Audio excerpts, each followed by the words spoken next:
입입니다. 기사 같이 볼까요? 대통령 지시 진술한 곽종근, 오늘 윤면전 증인신문 주목입니다. 아까 저희 일면 소개하면서 같이 말씀을 드렸죠. 오늘 헌재의 윤석열 대통령 탄핵 심리 6차 변론 기일입니다. 6차 변론이 있는 날이다라는 거예요. 근데 여기에서 오늘 증인으로 나오는 곽종근 전 특수전 사령관, 불과 며칠 전에 국회에서 이렇게 얘기했었거든요. 들어보고 오실까요? 의원이 아니라 요원을, 그죠? 요원을 빼내라고 한 것을 김병주 국회의원이 의원들 빼내라는 것을 통과시킨 것이죠. 네, 그렇습니다. 대통령께서 저한테 직접 비아폰으로 전화하셨다고 분명히 말씀드렸고, 그때 아직 의결 정족수가 채워지지 않은 것 같다. 빨리 국회 문을 부수고 들어가서 안에 있는 인원들을 밖으로 끄집어내라 라고 지시를 받았다고 말씀을 드렸습니다. 근데 그 인원이 요원을 빼내라고 했던 그때 당시의 시점에서는 도저히 그 인원들이 본관에 들어가 있지도 않았습니다. 네.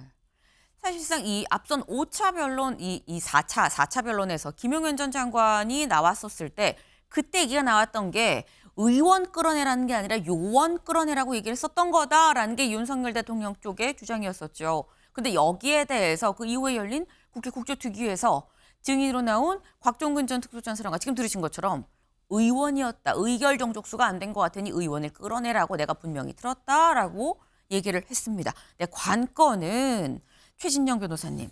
사실 요 직전 앞선 5차 변론 때 증인으로 나온 사람이 이진우 전 사령관, 여인영 전 사령관이었었는데 이 두 사람은 검찰 진술과 말이 달랐거든요. 오늘 곽 전 사령관, 저희가 방금 들은 그 진술 유지할까요?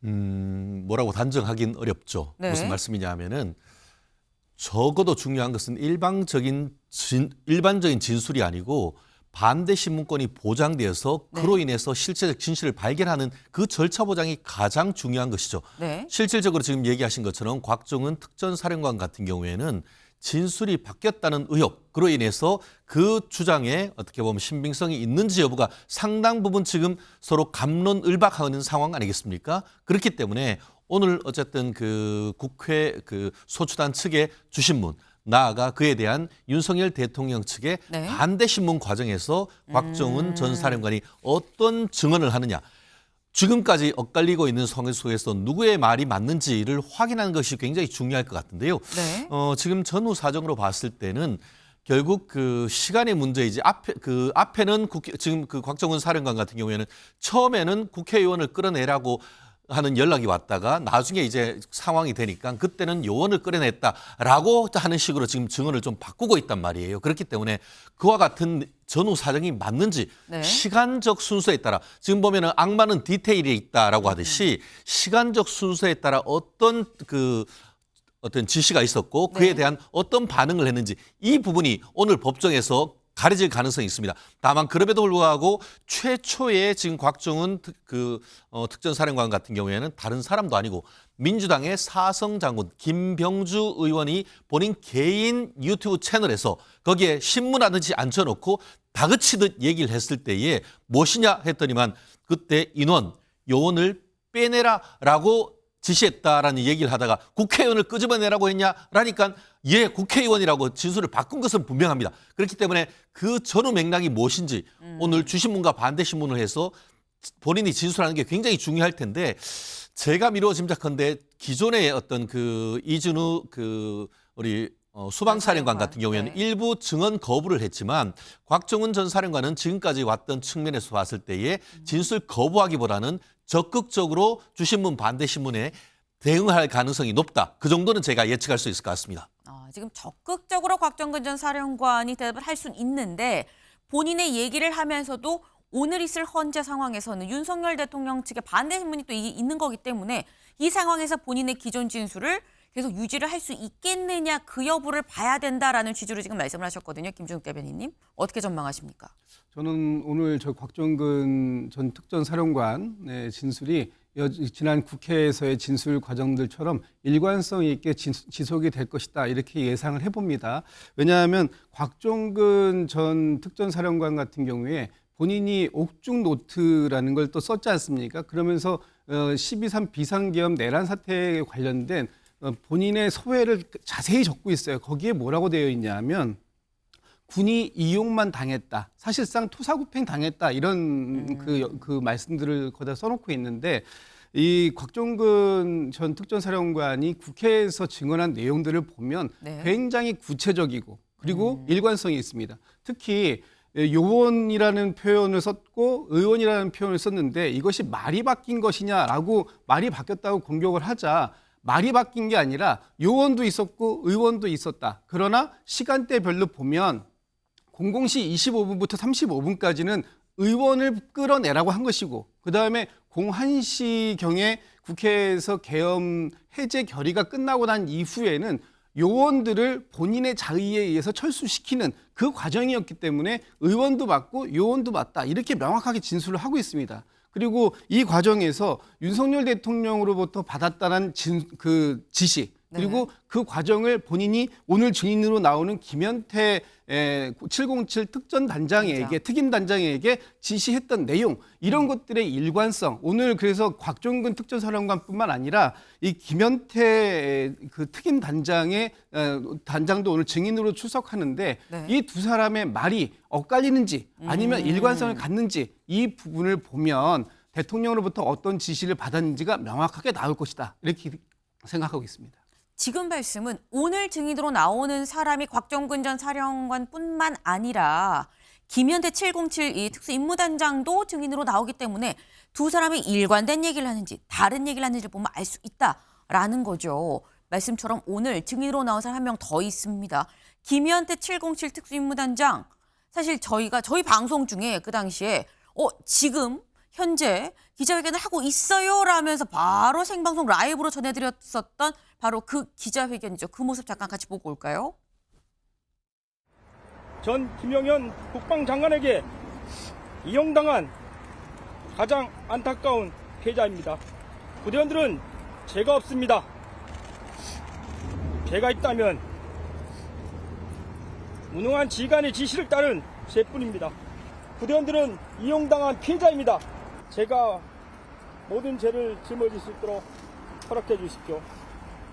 단 한 사람의 부대원도 다치지 않도록 꼭 지켜주십시오. 그들 모두가 소중한 대한민국의 아들과 딸임을 꼭 기억해 주십시오. 네, 지금 직접 들으신 것처럼 김현태 단장이 우리는 이용을 좀 당했다. 군인이 잘못한 게 아니니 우리를 좀 이해하고 용서를 좀 해주십시오라는 취지의 울먹이면서 했었던 기자회견이 뇌리에 남습니다. 근데 그 김현태 단장이 오늘 증인으로 나온다라는 거죠. 근데 지금 말씀처럼 김현태 단장도 그렇고 곽종근 전 사령관도 그렇고 이 사람들이 얼마나 일관성 있게 처음의 주장을 오늘도 이어갈 것인가 이어가지 않을 것인가 여부를 사실 오늘 지켜봐야 될 부분입니다. 오늘 오전 10시부터 이제 이 헌재 심리가 좀 시작이 되는데 근데 여기서 궁금한 게 이거예요. 최진영 변호사님. 그러니까 지금까지 뭐 검찰 조사를 받았던 검찰에서 했었던 뭐 진술이나 지금 우리가 직접 본 이런 공개적인 어떤 발언 이런 부분과 헌재에 나와서 직접 하는 이런 발언이 달라질 때 그럼 재판부는 어떤 말을 우선시하느냐라는 거죠. 그거는 의문의 여지 없이 법정에서 진술입니다. 네. 아시다시피 예전에 그 대법원장 같은 경우에는 조선은 던져버려라고 얘기를 하면서 법정에서 판사 앞에서 하는 진술을 보고 재판을 해라. 네. 이른바 직접주의를 강조했고 실질적으로도 그런 부분이 바로 이른바 검수완박에 따르는 조치입니다. 아시다시피 예전 같은 경우에 박근혜 전 대통령 때만 해도 검찰 작성 피의자 신문 조서는 네. 아무리 부동의해도 그것이 특별한 신빙성이 있다라고 하면은 부동의해도 증거 능력이 인정됩니다. 하지만 민주당이 검수완박을 통해서 검찰이 아무리 다 자백을 하고 했다 하더라도 그거 법정에 가서 부동의, 증거 부동의 해버리면 쓰레기, 휴지에 불과합니다. 보지도 않습니다. 결국 그렇기 때문에 이재명 대표의 재판도 그렇게 늦어지는 것이 부동의 해버리니까 그 사람들 다 불러서 진술의 신빙성을 확인하는 부분이 필요한데요. 이 부분도 마찬가지입니다. 아무리 밖에서 저렇게 인터뷰를 하고 그리고 아무리 그 검찰에서 뭐라고 했다 하더라도 가장 중요한 것은 법정에서 와서 주신문, 나아가 그에 대한 반대 신문, 더불어서 좀 궁금할 때 재판장님이 직권으로 묻는 신문을 통해서 있는 증거, 네. 그것이 절대적인 증거 능력이 가집니다. 그렇기 때문에 그 지금 검찰에서의 했던 신문 같은 경우에 실제로 지금 윤석열 대통령 측 탄핵 그 어떻게 보면 변호인단 같은 경우에 다 증거 부동의하고 있지 않습니까? 네. 그래서 실질적으로 재판부에서도 증인을 채택해 주는 거거든요. 오늘 좀 전에 얘기했던 김현태 특임단장도 검찰 국회 측 증인이 아닙니다. 오히려 윤 대통령 측에서 적극적으로 신청을 해서 나온 것이고 10시 반부터 주신문이 있고 그에 대한 반대 신문이 있는데 네. 과연 윤 대통령의 신문에서 아까 뭐 이용당했다고 하는데 그 맥락이 무엇인지 그때 누구로부터 어떤 지시를 당했는지 그것은 검찰에서의 진술보다도 오히려 오늘 법정에서 90분 동안 이루어지는 증인신문 선서하고 하는 것이기 때문에 네. 그에 대해서 훨씬 더 높은 신빙성과 진술의 어떤 명확성을 다질 수가 있다고 보죠. 오히려 그것이 오히려 증거를 나중에 그 윤석열 대통령이라든가 관련되는 사람들의 형사재판에도 증거로 갈 가능성이 높다고 봅니다. 네. 그러니까 지금 말씀은 직접 나와서 하는 얘기가 더 이 재판부는 무게감을 갖고 신뢰가 있다고 생각을 할 것이다라는 지금 그런 말씀이에요. 다만 사실 이걸 여쭤보는 이유가 저희가 5차 변론 때 이진우 전 사령관의 얘기가 완전히 바뀌었죠. 검찰 때 썼던 진술과 완전히 바뀌었습니다. 다만 이 헌재가 뭐라고 얘기를 했느냐. 검찰에서 했었던 이 조서 내용을 꼼꼼히 좀 물어보면서 이거 주소 사인한 거 맞죠? 라고 하면서 그것도 이제 증거로 채택을 하긴 했어요. 때문에 재판부가 앞에서 직접 하는 얘기와 이 실제 이 증거로 채택한 또 검찰 진술 주소를 두 개 다 갖고 있는 경우 어떻게 판단을 할 것이냐 여부가 주목이 될 수밖에 없는 부분이기도 합니다. 지금 저희가 이진우 전 사령관, 5차 변론 때 얘기했던 이진우 전 사령관 사례가 있기 때문에 오늘 변론이 사실 더 주목이 되는 거다라고 말씀을 드렸는데 이진우 전 사령관 검찰 진술과 다른 뜻밖의 얘기를 했다라고 거듭 말씀을 드려요. 근데 오늘 관련해서 이런 기사가 나왔습니다. 다음 기사 볼까요? 윤, 총 쏴서라도 끌어내라 지시에 이 대답 안 차. 여기서 말한 이는 이진우 전 사령관을 얘기를 해요. 이진우 전 사령관 대답 안 차. 하면서 대답하라고 다그쳤다라는 내용의 기사가 오늘 나왔습니다. 여기 이 관련해서 이게 무슨 얘기인가 싶으실 수 있어요. 저희 그래픽 있죠? 네. 그러니까 지금 윤 대통령과 이진우 전 사령관 총 4번의 계엄 당일 이 통화를 했는데 그날 이 계엄 상황에 4번 통화를 했는데 이런 얘기를 했다라는 거예요.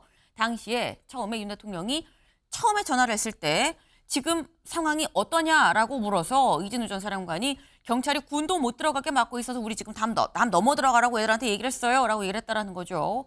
두 번째 다시 전화를 했다라는 거예요. 그래서 아직도 못 들어갔어. 본회의장 가서 4명이 한 명씩 들쳐업고 나오라고 해. 그랬더니 이진우 전 사령관 본관 앞까진 들어갔는데 사람이 너무 많아서 진입을 못하고 있어요. 본관 안으로는 못 들어가고 있습니다.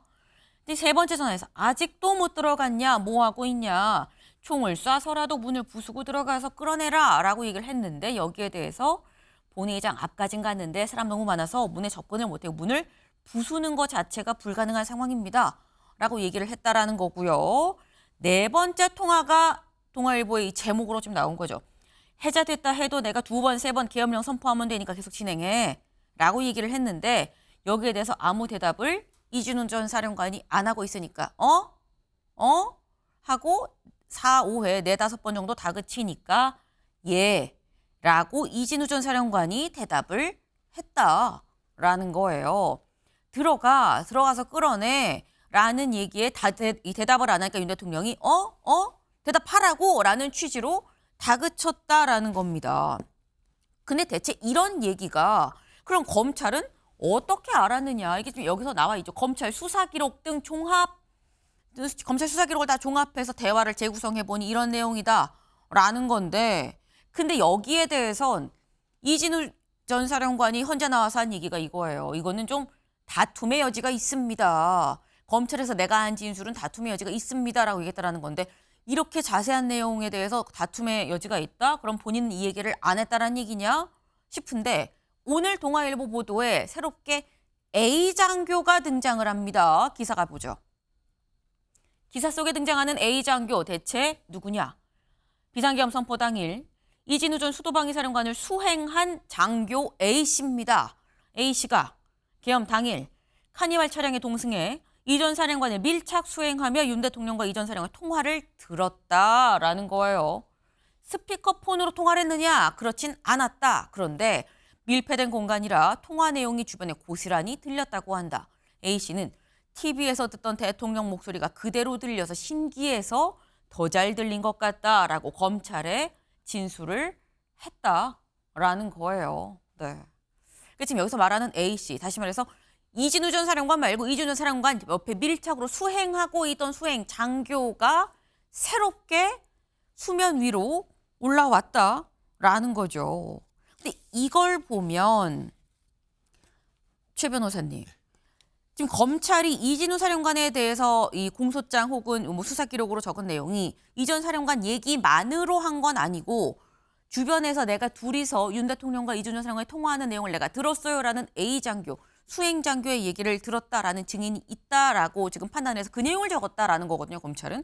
그럼 이런 경우에 재판부는 당사자는 기억이 안 납니다. 명확하지 않아요. 라고 얘기를 하고 옆에서 두 사람의 얘기를 들은 또 다른 제3자가 내가 들었는데 이랬어요. 라고 얘기를 할 때 재판부는 이런 상황에서 어디에 비중을 두고 이 신뢰를 할까요? 그렇기 때문에 그럼 A 장교라는 사람을 증인으로 신청하는 게 맞죠. 왜냐하면은 지금 이진우 전 수방사령관 같은 경우에도 네. 본인의 형사 사건과 관련해 가지고는 죄를 부인하고 있는 것 같습니다. 그렇다고 하면은 본인의 어떤 유죄를 인정할 수 있는 증거에 대해서는 증거 부동의함에 틀림없고 네. 윤석열 대통령 같은 경우에도 아마 수사 기록이 그대로 왔기 때문에 그 헌법재판관님들도 A 장교에 대한 어떤 참고인 진술 조서를 읽었을 가능성이 상당히 큽니다. 그럼에도 불구하고 지금 윤 대통령 같은 경우에는 지금 부인하고 있고 이 전 사령관 같은 경우에도 헌법재판소에서 직접 윤석열 대통령이 어떤 정치인에 대한 체포를 네. 지시한 적이 없다라고 명확하게 선을 긋고 있지 않습니까? 그렇다고 하면은 그 사실에 대한 입증을 위해서 A 장교를 증인으로 신청하는 것이 맞죠. 양측에서 안 한다고 하면은 직접 헌법재판관이라도 직접 증거를 직권으로 채택해서라도 불러서 증언하는 게 저는 맞다고 봅니다. 그렇지 아니한 상태에서 결국 일방적으로 진술했던 내용을 탄핵의 증거 내지는 네. 유죄 판단을 할 수 있는 증거로 쓴다는 것은 그것은 적법 절차 원리에 어긋난다고 봅니다. 윤석열 대통령이나 이진우 전 사령관이 거짓말했을 수도 있습니다. 그 여부를 확인하면 되는 것이죠. 그렇기 때문에 A 장교를 직접 헌법재판소 재판정에 불러서 증인신문을 해서 그때에 직접 들은 것 그리고 전에 들은 것 이걸 전문 진술이라고 하는데 그에 대한 확인을 하는 절차가 저는 개인적으로 필요하다고 봅니다. 네, 지금 저희 유튜브 댓글로 좀 질문이 올라왔습니다. 하는 어투 묘사가 좀 구체적이다. 이거 신빙성이 좀 높은 거 아닙니까? 라는 질문이 들어왔어요. 김정 대변인님. 저는 상당히 신빙성이 높다고 보고요. 이 내용이 결국 이진우 수방사령관의 공소장에도 그대로 기록이 되어 있다는 거 아닙니까? 그렇다면 이 공소장이라는 게 단지 이진우 수방사령관의 진술 조서 하나만 가지고 쓰여지는 것은 아니잖아요. 그 주위에 명령을 수행했던 자 또는 명령을 받은 자 또는 이 과정을 들은 자 이런 모든 사람들이 다 그 참고인이든 아니면은 뭐 피의자 조사를 받았던 내용들을 다 종합해서 적은 것이 공소장입니다. 그렇기 때문에 여기에 들어있는 기억들이라면 상당히 신빙성이 높을 가능성이 있다라고 일단 보여지고요. 특히 이진우 수방사령관이 엊그저께 헌재에 나와서도 대통령과 몇 번 통화했느냐 하는 부분에 대해서 국회 측에서 질문했을 때는 답하지 않았습니다. 네. 그런데 대통령 측에서 질문을 재차하자 3번이라고 얘기를 합니다. 네. 그것도 나는 잘 기억이 안 나는데 나의 부관이 3번이라고 얘기를 해줘서 알았다라고 얘기를 합니다. 그렇다면 최소한 지금 동아일보의 기사는 4번인데 네. 3번인지 4번인지 이 부분도 확인해야 될 대목이죠. 이걸 확인하려면 이게 통화가 비화폰으로 이루어졌기 때문에 네. 이 비화폰의 서버를 확인해야 되는데 이 비화폰의 서버 지금 검찰이 확인하지 못하고 있잖아요. 이거 누가 맡고 있습니까? 대통령 경호처에서 맡고 있는 겁니다. 대통령 경호처에서 비화폰 서버를 압수수색하려고 갔는데 이걸 허락하지 않고 있어요. 그러니까 이 부분도 빨리 수사에 협조를 해야 되는 것이고 3번이 맞는지 4번이 맞는지 또는 그 3번, 4번에서 그렇게 자주 통화를 했다면 무슨 내용을 통화했는지 이 부분에 대해서 밝혀야 되는 거죠. 이걸 밝혀야 될 책임도 저는 대통령 측에 있다고 봅니다. 그리고 지금 오늘 뭐 많은 부분들이 오염됐거나 또는 뭐 진술이 바뀌었다 이런 말씀들을 하시는데 제가 말씀드리지만 대통령과 이 수방사령관 두 사람의 대화로 끝난 게 아니에요. 수방사령관이 그 전화 통화를 받고 무전기 세대를 가지고 계속해서 지시를 했다는 거지 않습니까? 그럼 그 지시를 받은 많은 사람들이 존재하고 그 사람들이 이미 수사기관에 수사를 받았기 때문에 이 공소장이 작성된 거라 네. 뭐 한두 사람이 진술을 부인한다고 해서 전체적인 진실이 가려지는 건 아니다. 그리고 특히 헌법재판관들이 판단을 할 때 이 현장에서 이 법정에서 진술하는 것도 가장 중요하게 보겠지만 이 나머지 진술 조서에 있는 내용들 이 과정들을 다 같이 볼 것이기 때문에 어떤 부분에 대해서 일관성이 있다라고 평가할 것인지는 헌법재판관들에 달려있다 이렇게 봅니다. 짧게 말씀드릴게요. 그렇기 네. 때문에 네. 헌법재판소는 윤 대통령에 대한 형사재판이 끝날 때까지 정지해야 하는 것이죠. 누구 말이 맞는지 어떻게 알아요? 검찰에서 했던 진술에 어떻게 보면 그 진정 성립 여부도 확인되지 않은 그런 증거를 가지고 윤 대통령을 탄핵한다? 그렇기 때문에 헌법재판소법 51조에 보면은 네. 같은 사유로 탄핵과 형사재판이 진행될 경우 형사재판이 끝날 때까지 재판을 정지할 수 있다는 것은 그런 정신이 반영된 거예요. 그냥 선입견을 가지고 막 가라고 한다는 것은 적법 절차 보장이라는 측면에서 방한 것이죠. 네. 지금 두 분의 말씀을 보면 일단 양쪽 다 실체적인 진실을 찾아야 된다라는 점에서는 공통적으로 합의를 보고 있는 부분이에요. 다만 어떻게라는 점에 대해서는 완전히 의견이 좀 갈리고 있습니다. 이런 부분들을 찾아 나가는 게 형사재판 또 헌재의 심리 상황일 텐데 오늘 나오는 증인들이 뭐라고 얘기를 할 것이냐 여부도 주목이 될 수밖에 없습니다. 오늘 사실 계엄 관련해서 재판이 굉장히 많습니다. 헌재 변론 말고도요. 오늘 오전 10시에 조주 경찰청장 그리고 김봉식 전 서울청장 오늘 재판이 있습니다. 그리고 더불어서 오늘 오후 2시엔 노상원 전 사령관 재판이 있고요. 그리고 김용군 이 전 대령 뭐 같이 만나서 이 뭐 롯데리아에서 만나서 뭐 얘기를 했느니 뭐 그랬던 인물 중에 하나죠. 오후 3시에 그리고 김용현 전 장관의 뭐 두 번째 이 공판 준비 기일도 또 예정이 돼 있다. 오늘 모두 중앙지법에서 이렇게나 많은 계엄 재판들이 열린다라는 것도 참고를 좀 하셔야 될 것 같습니다.